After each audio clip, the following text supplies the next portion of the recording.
Coordination کرنا اور federal حکومت کا مختلف اداروں کے ساتھ، فوج کے ساتھ اور پولیس کے ساتھ سب کوآرڈینیشن، وہ جو پروسیس ہے اس کی منظوری دی گئی۔ اس کے بعد جو ملک کے جو معاشی اشاریے ہیں ان پر بھی ایک تفصیلی بریفنگ دی گئی جو کہ اسد عمر صاحب نے پیش کی، جس کا ظاہر ہے کہ اس میں ایک ذکر یہ بھی تھا کہ جو انفلیشن ہے یعنی مہنگائی ہے، اور پھر خاص طور پہ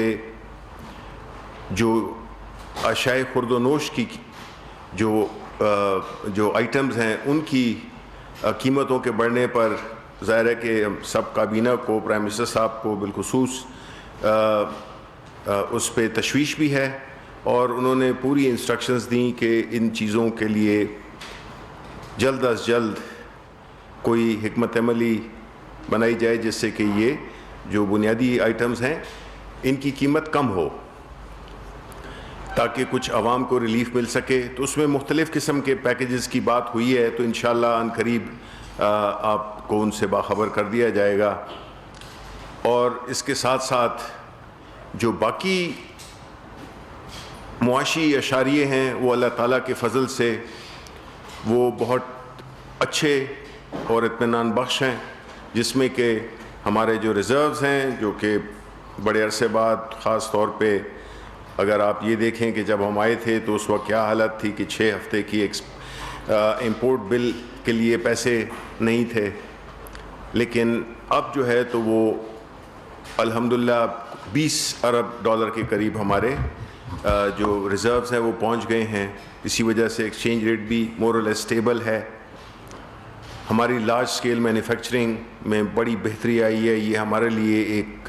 کنسرن کا، تشویش کا ایک اشاریہ تھا جو کہ پچھلے 2 سال سے نہیں بڑھ رہا تھا، لیکن اب اللہ تعالیٰ کے فضل سے اس میں خاطر خواہ جو ہے نا بہتری آئی ہے۔ ہمارا جو کرنٹ اکاؤنٹ ڈیفیسٹ ہے جو 20 ارب ڈالر پہ شروع ہوا تھا 2018 میں، اب وہ بھی مثبت ٹیریٹری میں ہے، اور مسلسل 2 ماہ سے، یہ پچھلے کوئی 11 سال میں ایسا نہیں ہوا تھا۔ اس کے علاوہ جو فورن ڈائریکٹ انویسٹمنٹ ہے یعنی جو بیرونی سرمایہ کاری ہے وہ بھی بہت اچھی ہے، بہت قابل اطمینان ہے۔ ظاہر ہے کہ ہماری پوری کوشش ہیں کہ جتنی زیادہ سے زیادہ ہو سکے جو بھی انٹرنیشنل انویسٹرز ہیں جو کہ یہاں پہ آئیں اور یہاں پہ آن گراؤنڈ جو ہے تو وہ انویسٹمنٹ کریں، تاکہ اس ملک میں جو اکنامک ایکٹیویٹی ہے وہ بھی بڑھے اور روزگار کے مواقع بھی پیدا ہوں۔ جو ترسیلات ہیں وہ بھی بڑی، ہمارے جو اہداف تھے ان سے بھی بڑھ کر ہے۔ تو لب لباب یہ کہ سوائے انفلیشن کے اور جتنے بھی ہمارے اشاریے ہیں، معاشی اشاریے ہیں، وہ بڑی مثبت جانب جا رہے ہیں۔ اس کے بعد گندم کی اور چینی کی سٹاکس پہ بات ہوئی، جس میں کہ ہمیں بتایا گیا کہ جتنے بھی سٹاکس ہیں وہ بالکل ہماری جو ریکوائرمنٹ ہے اس کے مطابق ہیں۔ جو ایشو کراچی کا ہے یعنی سندھ کا، وہ ظاہر ہے کہ سندھ حکومت جو ہے تو اپنے جو گندم کی ریلیز نہیں کر رہی، جس کی وجہ سے وہاں پہ قیمتیں زیادہ ہیں، اور خیبر پختونخوا میں بھی پنجاب کے بنسبت قیمتیں زیادہ ہیں، لیکن آپ کو معلوم ہے کہ یہ 2 صوبے ہیں پنجاب اور سندھ جو کہ گندم میں زیادہ پیداوار کرتے ہیں، اور خیبر پختونخوا جو کہ بارشوں کی وجہ سے اس فصل کو نقصان پہنچا، اور اس کی وجہ سے ہمارے جو امپورٹ کرنے کی ضرورت پڑی وہ اسی وجہ سے ہوئی، کیونکہ آپ کو پتہ ہے کہ جو کلائمیٹ چینج ہو رہا ہے اس سے ہماری جو کاٹن کی فصل ہے اس کو بھی بہت، سندھ میں سیلاب بھی آئے، اور ہر وہ علاقہ جس میں کہ کاٹن کی پیداوار ہوتی تھی، تو کاٹن کی پیداوار میں جو ہے کابینہ کو بتایا گیا کہ اس کی جو اہداف ہیں وہ ہم پورے نہیں کر سکیں گے بدقسمتی سے، کیونکہ بارشوں کی وجہ سے جو فصلوں کو نقصان پہنچا ہے، سیلاب کی وجہ سے جن فصلوں کو نقصان پہنچا ہے۔ اس کے علاوہ پاکستان انٹرنیشنل ایئر لائنس کی کارکردگی پہ بھی تفصیلی بریفنگ دی مینجمنٹ نے، اور گو کہ پاکستان انٹرنیشنل کے آپ کو پتہ ہے کہ جو قرضے ہیں، جو اس کی لائبلٹیز ہیں، وہ 400 ارب کے قریب ہیں، اس سے بھی تھوڑی زیادہ ہیں. لیکن پہلی دفعہ بڑے عرصے بعد اس میں ہمیں یہ دیکھا ہے کہ باوجود کووڈ کے، باوجود جو مشکلات درپیش، بڑے مسائل ہیں پی آئی اے کے، آپ سب کو پتہ ہے، اس کے باوجود جو ہے تو 7.8 ارب کا وہ ریونیو بھی بڑھا، اور اس کی جو اوور آل جو پرفارمنس ہے وہ بھی بڑھی. اور جو کووڈ کے دوران جو 2.5 لاکھ کے قریب پاکستانی جو کہ پھنسے ہوئے تھے دوسرے ممالک میں، اس کی جو ریپیٹریشن کی، ان کو واپس لانا پہ بھی کابینہ نے خراج تحسین پیش کیا پی آئی اے کی انتظامیہ کو. اس کے علاوہ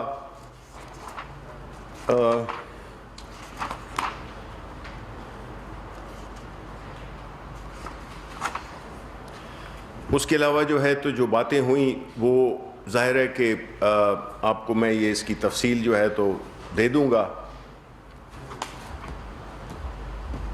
اور باقی جو ہے تو سیاسی صورتحال پہ بات ہوئی، جس میں کہ کچھ کچھ منسٹرز نے گائیڈنس لی پرائم منسٹر صاحب سے. تو بنیادی طور پہ دیکھیں، ایک تو یہ ہے کہ جو اس طرح جس وقت ملک جس صورتحال سے گزر رہا ہے، ہم کووڈ سے ماشاءاللہ بڑی کامیابی سے نکل رہے ہیں، لیکن ساتھ ساتھ خطرہ بھی موجود ہے. لیکن جس طرح کے اور ممالک کا حال ہے، جس طرح ان کی اکانومیز نیچے گئی ہیں کہ وہ اگر آپ فگرز آپ دیکھ لیں تو آپ کو لگے گا کہ پاکستان الحمدللہ ایک بہت ہی بہتر پوزیشن میں ہے. یہ جو ایک تاثر پیدا کیا جا رہا ہے کہ اپوزیشن جلسے کر رہی ہے، یہ کر رہے ہیں، ٹی وی پہ آتے ہیں، زبیر صاحب کو تاحیات ترجمان مقرر کر دیا گیا ہے، کیونکہ انہوں نے خود ہی کہا تھا کہ میں جب تک یہ حکومت نہیں گرتی ہے تو میں ترجمان رہوں گا. تو ان کو میں مبارکباد دیتا ہوں کہ وہ تا حیات اسپوکس پرسن بن گئے ہیں. تو یہ جو سارا جو یہ سچویشن کریٹ کی جا رہی ہے، اس کا بیک گراؤنڈ آپ کو بھی پتہ ہے، پاکستان کے عوام کو بھی پتہ ہے کہ وہ بنیادی طور پہ کیا ہے. دیکھیں، ہم یہ سمجھتے ہیں چونکہ حکومت کے پاس ذرائع بھی ہوتے ہیں، حکومت کے پاس جو انفارمیشن ہوتی ہے وہ کافی مستند بھی ہوتی ہے، اور اس کو حاصل کرنا بھی حکومت کے لیے کافی آسان ہوتا ہے. تو ہم یہ دیکھ رہے ہیں کہ جو بیانیہ بیان کیا جا رہا ہے، تو یہی باتیں ہمارے جو دشمن ہیں وہ بھی یہی کر رہے ہیں. فیٹف کی مخالفت جو ہے، تو فیٹف کے پیچھے آپ کو پتہ ہے کہ انڈیا تھا. ہم سب کو معلوم ہے کہ انڈیا کی بھرپور یہ کوشش ہے کہ وہ ہمیں بلیک لسٹ میں لے جائے، اور ہر طرح کی جو بھی اس کی بس میں بات آتی ہے وہ ہمارے خلاف کرنا چاہتا ہے. لیکن جب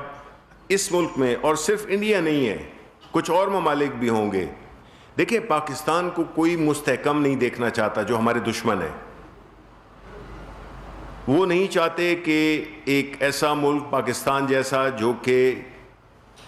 الحمدللہ ایک نیوکلیئر پاور بھی ہے، ہماری جو انسٹیٹیوشنز ہیں، خاص طور پہ ہماری افواج، وہ چاہتے ہیں کہ کسی طرح سے اس ملک کا بھی وہی حال بنے جو کہ لیبیا کا، عراق کا یا افغانستان کا، اس جیسے ممالک کا بنا. تو وہ کوئی موقع نہیں ضائع کریں گے، وہ چاہے انفارمیشن کی فیلڈ میں ہو، چاہے وہ اکنامک فیلڈ میں ہو، ہر قسم کے وہ حربے استعمال کریں گے جس سے کہ ملک میں افراتفری پیدا ہو، ملک میں سیاسی ایک عدم استحکام ہو، اور معاشی طور پہ اس ملک کے مسائل مزید بڑھیں. تو اس صورتحال میں یہ ایک دم کیسے ہوا؟ اس کی بنیادی وجہ یہ ہے کہ ایک طرف آپ کے پاس ایک قیادت ہے جو کہ نواز شریف جس کی لیڈ کر رہے ہیں،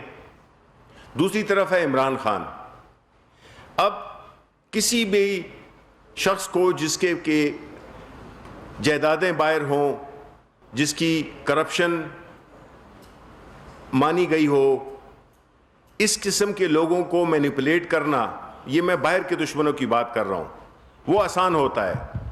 کیونکہ ظاہر ہے کہ ان کے اثاثے، آپ بتائیں اگر جس ملک میں آپ کے اثاثے ہوں تو اس ملک کی میں آپ کی جو فورن پالیسی ہے، چاہے وہ آپ کی ملکی مفادات میں بھی ہو، نیشنل انٹرسٹ بھی ہو، اس کو پرسو کرنا آپ نہیں کریں گے، اس لیے کہ آپ کی جو کانفلکٹ آف انٹرسٹ ہے، کیونکہ آپ کے اثاثے وہاں پہ ہیں، آپ ڈیپینڈنٹ ہیں اس کے، تو آپ نہیں چاہیں گے کہ کوئی ایسا ماحول پیدا کیا جائے جس سے کہ آپ کی جو ذاتی جو آپ کی جو وہ ہیں ایسٹس ہیں وہ کمپرومائز ہوں. تو دوسری طرف عمران خان ہے، اس کو نہ کرپشن نہ وہ کرتا ہے، نہ اس کو کوئی کاروبار ہے،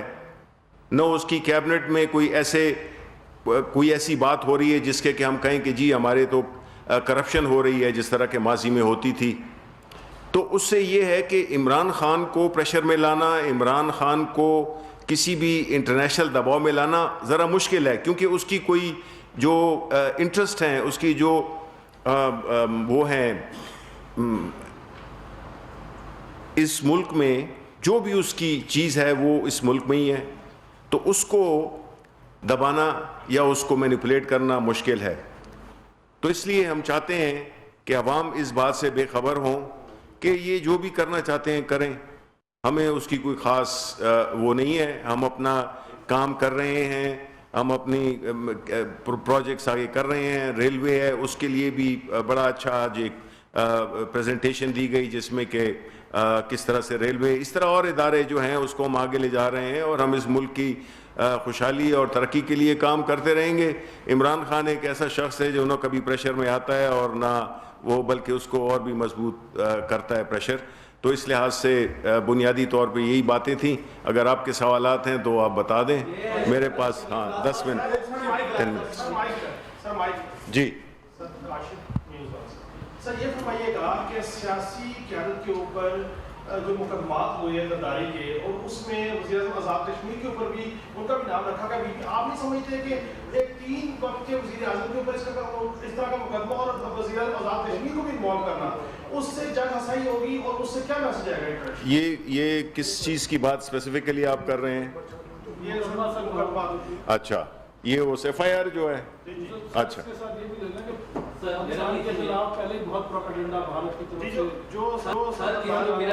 ایک سیکنڈ جی دیکھیں، پہلی بات تو یہ ہے یار اضافہ کر دیں وہ یہ ہے کہ دیکھیں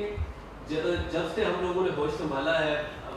46 صاحب میری عمر بھی ہوئی، یہی دیکھتے آئے کہ اس ملک میں غداری کے اور محب الوطنی کے سرٹیفکیٹ تقسیم کیے جاتے ہیں. آئے کہ سلسلہ جاری رہنا ہے. ہم نے غدار کہنا، اگر 3 دفعہ کا وزیر اعظم غدار ہے، اگر 3 سابق لیفٹیننٹ جنرل غدار ہے، اگر آزاد کشمیر کا وزیر اعظم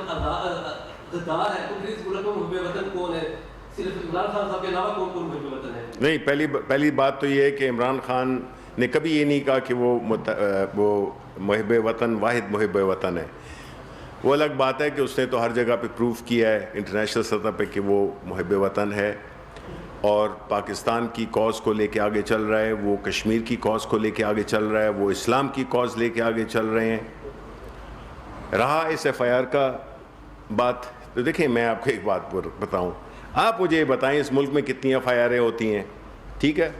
بہت ہوتی ہیں، اور وہ پرائم منسٹر عمران خان کی کہنے پہ ہوتی ہیں یا پرائم منسٹر عمران خان کے نالج میں ہوتی ہیں، ان کی اپروول سے ہوتی ہیں؟ یار کیا بات ہے. یہ تو ایف آئی آر کوئی ادھر سے اٹھ کے آپ بھی کر سکتے ہیں، میرے خلاف کر سکتے ہیں 10 علاقوں کو، اس میں تو کوئی وہ نہیں ہے، وہ تو کسی نے کیا. ہو سکتا ہے کہ میں اس حد تک کہوں گا کہ ہو سکتا ہے کہ کوئی ان کے اپنوں نہیں کی ہو. دیکھیں یہ اس میں عمران خان کو آپ بالکل نہیں لائیں، نہ حکومت کو لائیں. یہ پنجاب حکومت معلوم کرے گی کہ یہ کس نے کیا ہے، وہ تفتیش کرے گی. لیکن اس سے ہمارا کوئی لینا دینا نہیں ہے. پرائم منسٹر عمران خان نہ اتنے فارغ ہیں اور نہ وہ ایف آئی آروں کے پیچھے چلتے رہتے ہیں. کسی نے بھی کیا ہے یہ پتہ چل جائے گا کس نے کیا ہے, اور اس سے حکومت کا کوئی وہ نہیں ہے. نہ پرائم منسٹر جو ہے تو اتنی ایف آئی آریں ہوتی ہیں وہ ان سے پوچھ کے تھوڑی ہوتی ہیں, یہ کوئی بھی کر سکتا ہے. تو اس لیے اس کو آپ ہمارے کھاتے میں نہیں ڈالیں. باقی جو ہے دیکھیں, جب غداروں کی آپ کا سوال جو تھا وہ یہ ہے کہ جی غداری کے ہم نے کوئی غداری کے سرٹیفکیٹ نہیں بیان کیے. ہم صرف یہ کہتے ہیں, اگر کوئی جسے کہتے ہیں چور کی داڑھی میں تنکا, اگر ہم یہ کہتے ہیں کہ جو بیانیہ ہمارے دشمنوں کا ہے,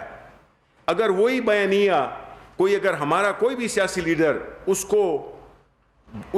کا بھی بیانہ وہی ہو, تو ہم اس سے کیا انفر کریں گے؟ ہم یہی کریں گے کہ آپ یار دشمن کی زبان بول رہے ہو. ہم نے تو یہ نہیں کہا کہ کون غدار ہے کون نہیں غدار ہے. ہم یہ کہہ رہے ہیں کہ اگر آپ دشمن کی زبان بولیں گے تو پھر اس میں کوئی یہ کہنے کی ضرورت نہیں ہے کہ جی آپ محب وطن نہیں ہیں. ہم یہ کہہ رہے ہیں کہ آپ دشمنوں کی کاز کو جو سپورٹ کر رہا ہے. اب فیٹف کی اگزامپل میں نے آپ کو دی ہے کہ فیٹف کی اگزامپل یہی تھی کہ وہ انڈیا اس کے پیچھے تھا. اب جو لوگ مخالفت کر رہے تھے وہ کیوں مخالفت کر رہے تھے؟ آپ مجھے یہ بتائیں کہ اس قانون کا اطلاق صرف اپوزیشن پہ ہونا تھا, حکومت میں نہیں ہونا تھا, اور حکومت ہمیشہ حکومت میں رہے گی. ہم نے اپوزیشن میں نہیں جانا, ہم نے تو ملک کی بہتری کے لیے کیا. ایک قانون تھا جو ریکوائرمنٹ تھی انٹرنیشنل کمیونٹی کی, کیونکہ ماضی میں جتنے بھی یہ لوگ تھے جنہوں نے کہ یہ منی لانڈرنگ کی, آپ کے پنجاب کے chief minister x chief minister ہیں, وہ کھلی طرح منی لانڈرنگ میں انوالو ہیں, انہوں نے نہیں کی. تو یہ قانون میں سے وہی ڈرتا ہے جس سے کہ اگر میرا قتل کرنے کا ارادہ نہیں ہے تو میں کیوں پھانسی کی سزا سے ڈروں گا.